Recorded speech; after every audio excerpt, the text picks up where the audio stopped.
આપણે આવી ગયા છે તારી ભેડાની વાડીમાં ને ભેડા વાવલ છે. આમ તો થોડાક જ વાવલ છે, ઘણા વધારે નથી ને સોળા ને એવું વાવલ છે બધું. આજુબાજુમાં કેળ્યું ને એવું બધું છે, તમે જોઈ શકો છો. ભેડા પાણી પાયું નથી, અત્યારે પાણી સરખું આવતું નથી. ઉનાળાના ટાઈમે લાઇટ વખા પાડે છે. તો તમે જુઓ ઊભા છે ભેડા ને આગળ તુવેરના છોડવાય છે ને હમણાં સોળા છે. એમાં ફળિયું આમ તો પહેલાં સારી આવતી, પણ અત્યારે બધું ખડને ખડ અંદર ઘણું થઈ ગયું છે. ને હવે જ આવશે રચકો વાઢવા. આ રહ્યું મકન છે, અહીં રહ્યા છે બરાબર. હમણાં ભેંસાનો તબેલો ને એવું બધું છે. તો રચકો પાવેલો છે બરાબર. ઉખડે છે કે શિખર નથી એ તો ખબર નહીં. હા છે રચકો. તો આપણે આખી ભાઈને પૂછ્યા હવે કે રચકો કેવો વટાય છે, કેવો નહીં વટાતો. અમારે અખિલભાઈ રચકો વાઢે રા. અહીંયા તો પાવેલ નહીં, રચકો પાવેલો નહીં. પાવલ તો હે, પણ તે ઓસો છે મેલો વાટે સાલે એટલો ઓસો આવડતું નહીં એમ ને.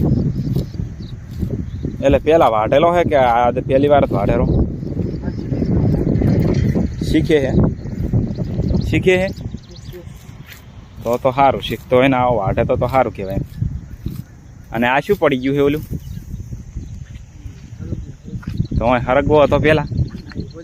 હવે તો ઘણી ફળિયું નથી. હા હરગવો છે. અને આ ઘાસ ચારનું વાવેલું આર્યું 4-5 મહિનામાં આવડું થઈ ગયું એમ ને?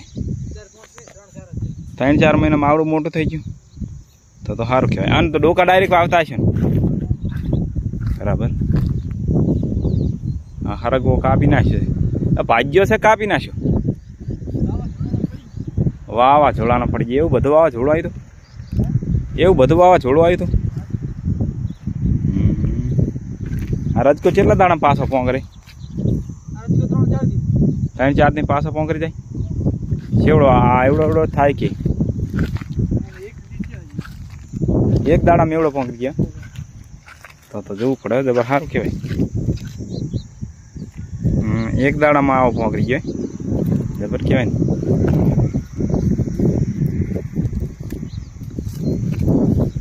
હું વાઢું બીજું દાંતેડું હે ચાલ્યું.